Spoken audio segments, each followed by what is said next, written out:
Test 6. You will hear a number of different recordings, and you will have to answer questions on what you hear. There will be time for you to read the instructions and questions, and you will have a chance to check your work. All the recordings will be played once only.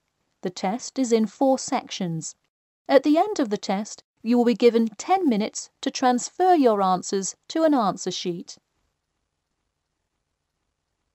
Now turn to Section 1. Section 1. You will hear a conversation between a travel agent and a customer who needs to book a hotel for a group visit. First, you have some time to look at questions 1 to 6.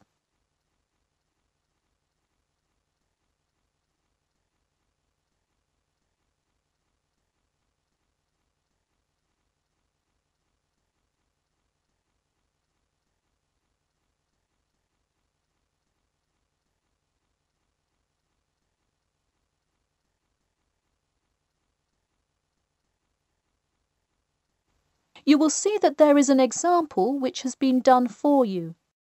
On this occasion only, the conversation relating to this will be played first. Hello, Elite Travel. This is Emily speaking. How may I assist you today?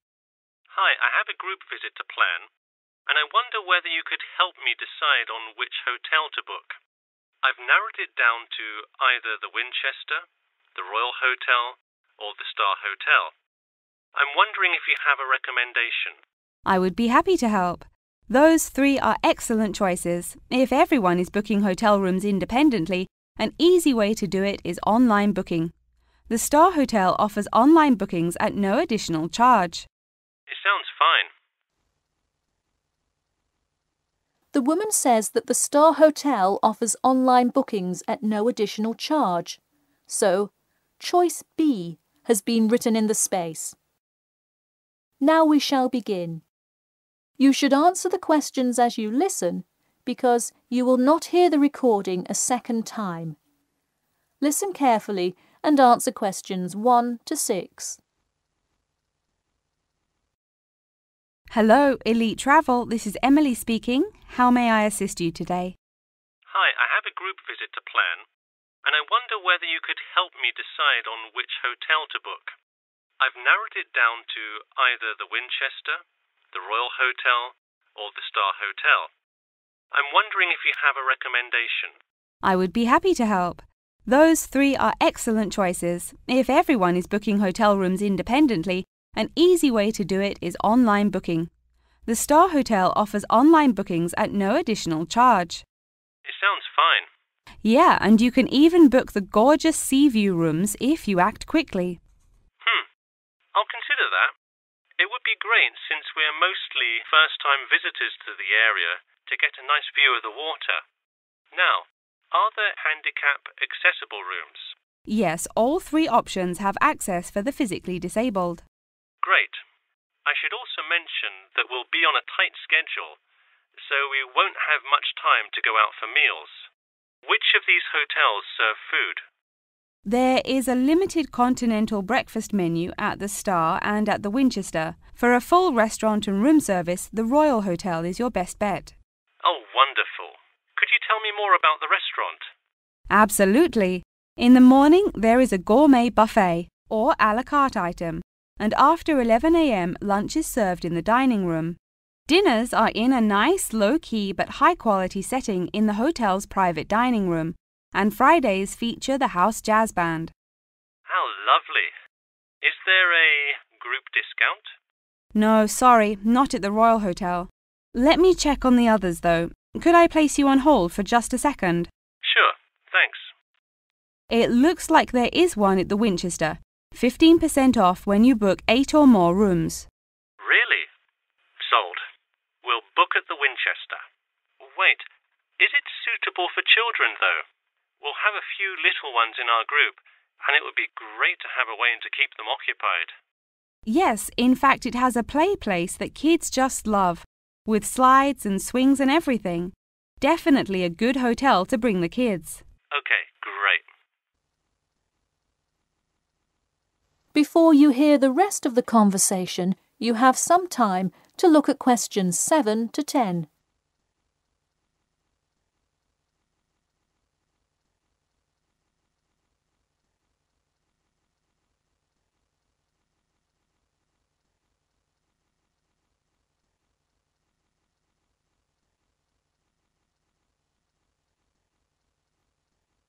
Now listen and answer questions 7 to 10. So now I know where we'll be staying. What next? Should I go ahead and book transportation and assign rooms and everything? Well, for now, there are only a few things for you to take care of. We will hold a block of rooms for you as soon as you send a deposit. I recommend booking as soon as possible, so you probably want to send the invitations as soon as you know how many rooms to hold. Oh, right. Okay. I'll send the invitations and put down the deposit. Is there anything else I should take care of? Great. And don't worry about this now, but sometime before you arrive, do let us know if you'll be requiring our transport service to and from the airport. I'll make sure to let you know. Does that incur a service charge, or perhaps a tip, or some presents to show our gratitude for the personal car service? Oh, don't worry about it. It is a free service, so if you would like to tip, you are welcome to do so. But hotel drivers do not accept gifts. Thanks for your help. My pleasure. Enjoy your stay at the Winchester. That is the end of section 1. You now have half a minute to check your answers.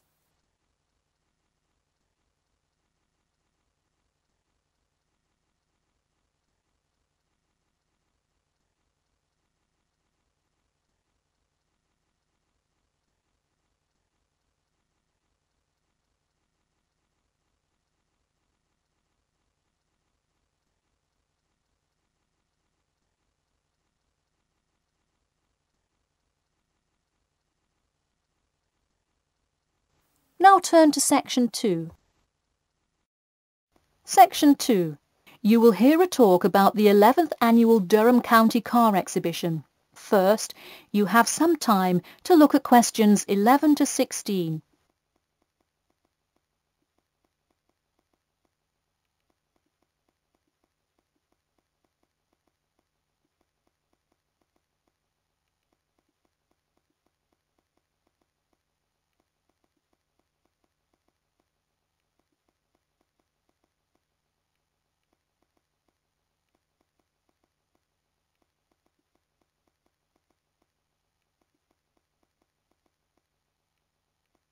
Now, listen carefully and answer questions 11 to 16.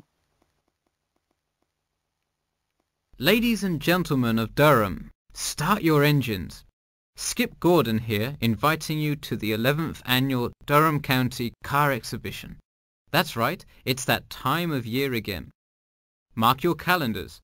The pre-opening event kicks off on the 18th, and the exhibition officially opens to the public on Saturday, March the 19th. Take it from me, you won't want to miss Durham's most attended public event of the year 5 times running. You don't have to be a motorhead to appreciate the finest cars, both new and old, in existence today, but it helps. Be one of the 70,000 people to see everything from big rig monster trucks to good old-fashioned classic hot rods. Get your tickets now. Admission is £10 for adults and £5 for children during off-peak times, and £20 for adults and £10 for children, and senior citizens on weekends and for full-day passes. Come see vintage classics, bid in the auctions, and even test out a few on the Winners' Circle racetrack. An insider tip: weekends are the exact time when all of the best attractions take place, but to avoid Saturday crowds, join us this Sunday. You'll see me, Skip Gordon, and all your friends from WKXP there this Sunday at our very own booth, so stop by and say hi, and you might just win a prize of your own. A new attraction this year will be the addition of a new car category, electricity, namely the electric car class. See displays from Toyota, Honda, and you guessed it, Tesla. Watch as the first generation of fully electric cars compete on style, ride, and watch the main entertainment, as there's going to be a fabulous show of racing car to see who takes home fastest battery-powered car. While not typically known for their speed, this new class is guaranteed to surprise you. Before you hear the rest of the talk, you have some time to look at questions 17 to 20.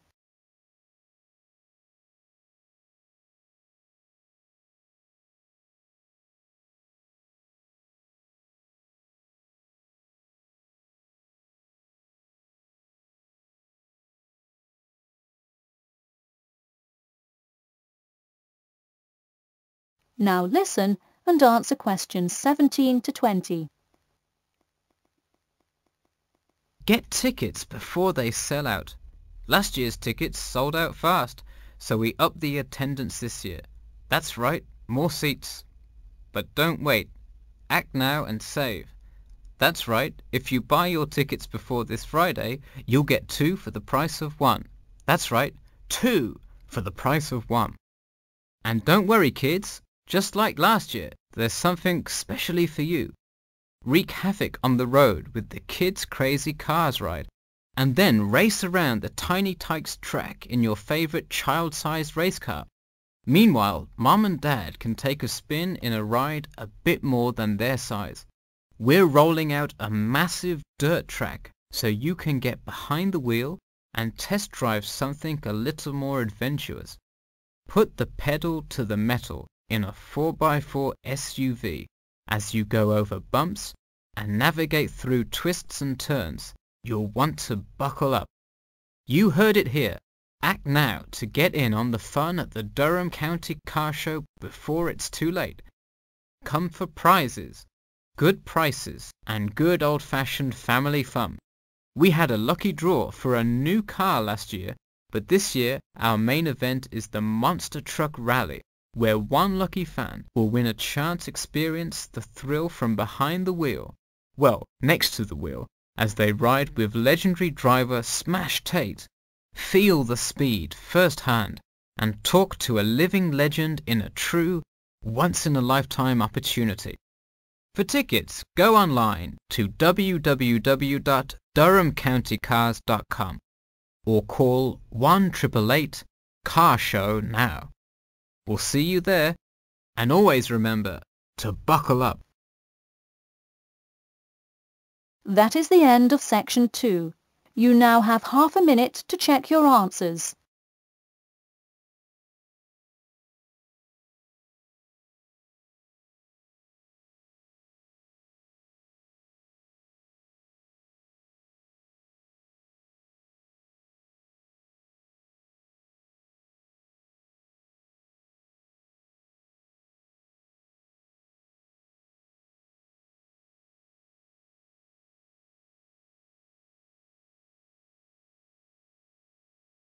Now turn to section 3. Section 3. You will hear a student asking Professor Jameson for advice in choosing courses for next semester. First, you have some time to look at questions 21 to 23.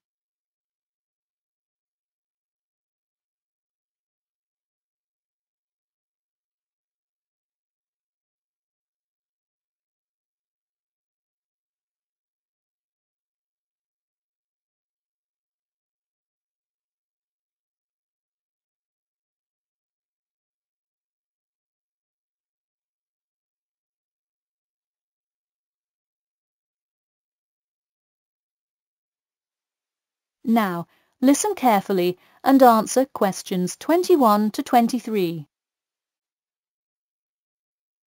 Hi, Professor Jameson. I was hoping we could talk this week about choosing courses for next semester. That sounds great. Any idea yet what you'd like to take? Well, I was hoping you could kind of tell me. There are so many to choose from. I don't even know where to start. Sure. Well, first things first. Do you know what you will major in? It's important to take courses that are relevant to your career path. Well, I think I want to major in biology. I want to go to medical school, so it seems like it would make sense. I agree. If you like biology, It's definitely a good idea to focus on that, since so many of the requirements overlap. Okay, so I should take a few biology classes then? Yes, let's start there. You should pick 1 or 2 biology classes. Not just any biology classes though. If possible, read online or talk to senior fellows and find out about the structure of the courses. You don't want to end up signing up for 2 classes that require labs in the same semester. You'll spend so much time in the biology department that you won't see the light of day. All right, good idea. I heard labs can be as long as 4 hours. That's true. And another thing, make sure the topic is either relevant to your major or something you're interested in learning about. It sounds obvious, but do not just take a class because you heard it was easy or because it does not require attendance. Of course not, though it would be really nice to have at least one class that's a little bit less rigorous than the ones I'm taking this semester. I barely sleep as it is with all this studying. That may have more to do with your study habits, though I don't disagree that your schedule is really difficult this semester. Before you hear the rest of the talk, you have some time to look at questions 24 to 30.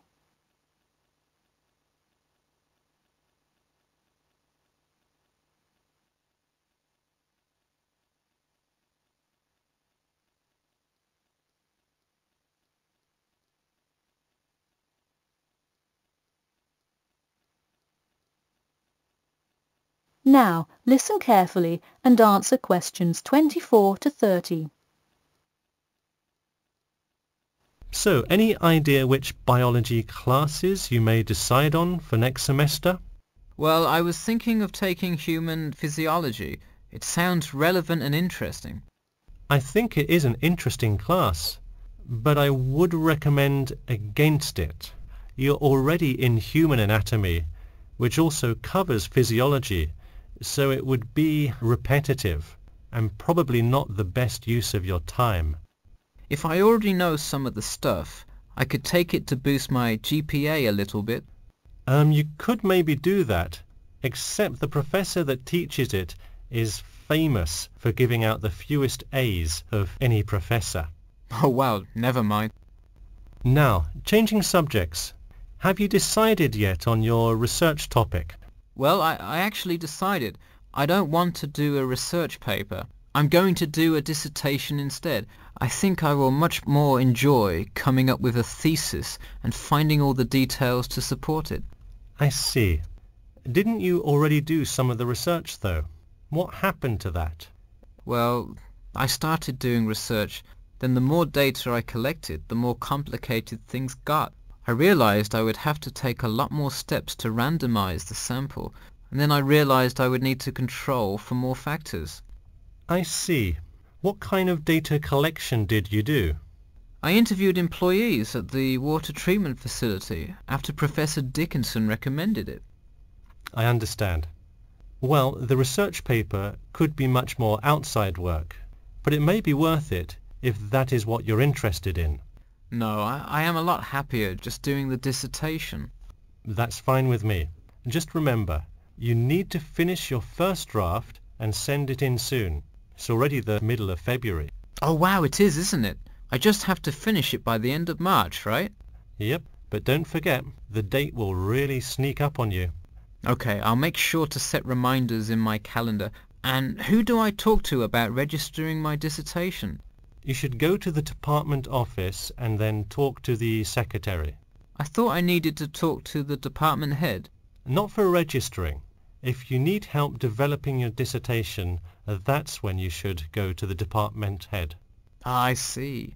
And who would I see about getting access to the database of past research on my topic? That you can find in the computer lab, specifically in the office. You'll have to ask a lab technician to give you access. Okay, well I'll go ahead and get started on that then. Thanks. That is the end of section 3. You now have half a minute to check your answers.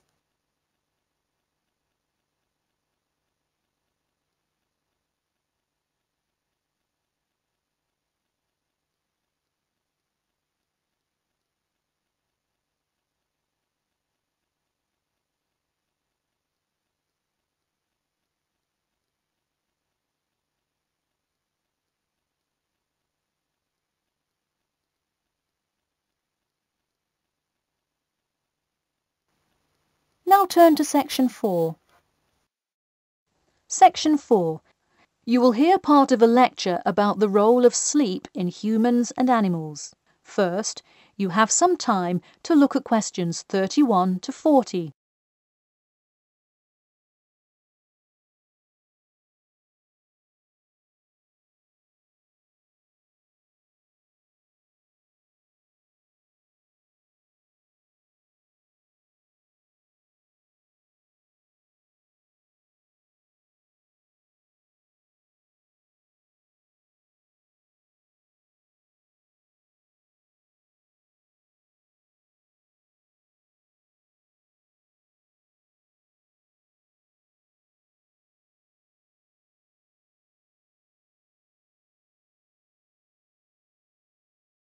Now, listen carefully and answer questions 31 to 40.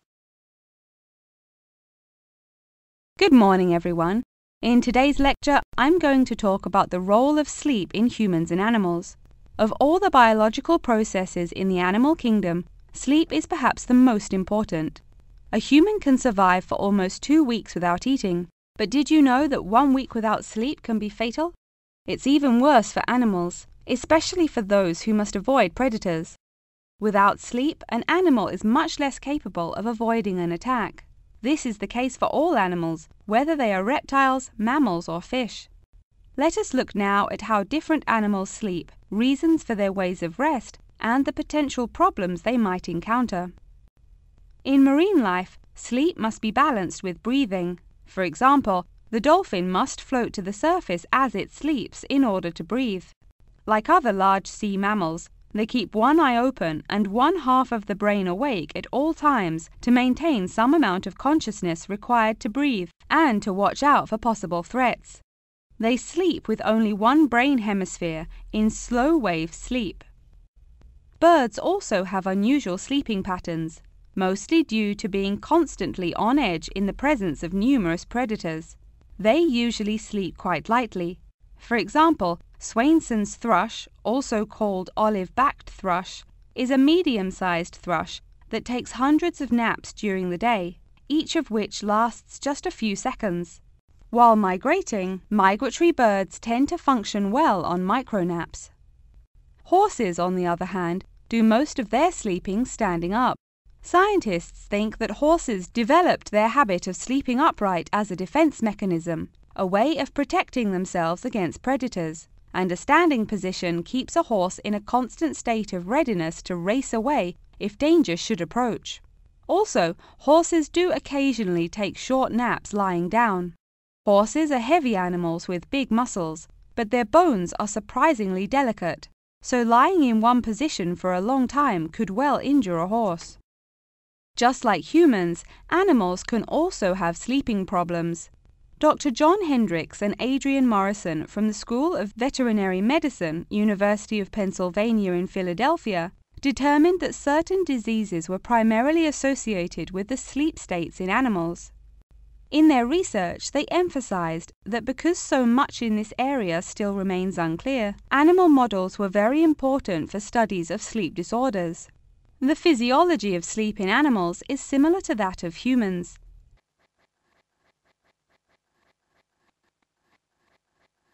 But why do we humans sleep? Researchers and scientists believe it helps us organize our memories of the day, that sleep acts as a kind of filing system for the brain.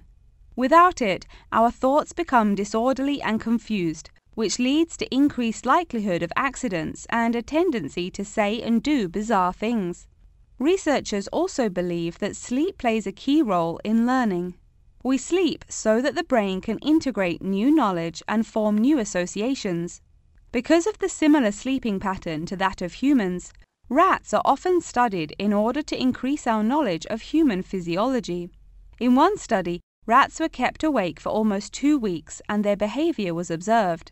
Researchers found the sleep-deprived rats could hardly remember anything of what they had been taught that day. For example, one rat had been taught to recognize pictures of various Parisian landmarks in order to receive food. Pressing a button below a picture of the Louvre would result in food being released, and so forth. However, When deprived of sleep, they would press buttons seemingly at random.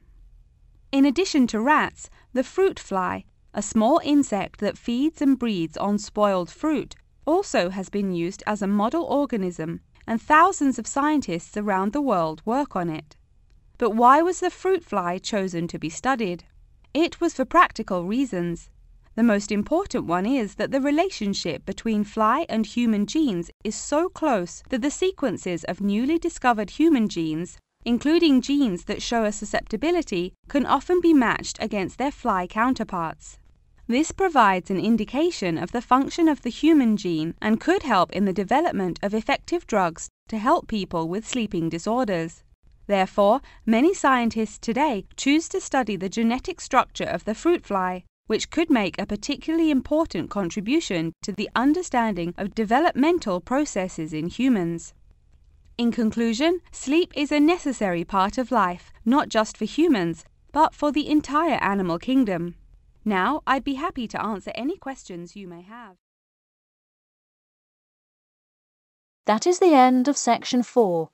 You now have half a minute to check your answers.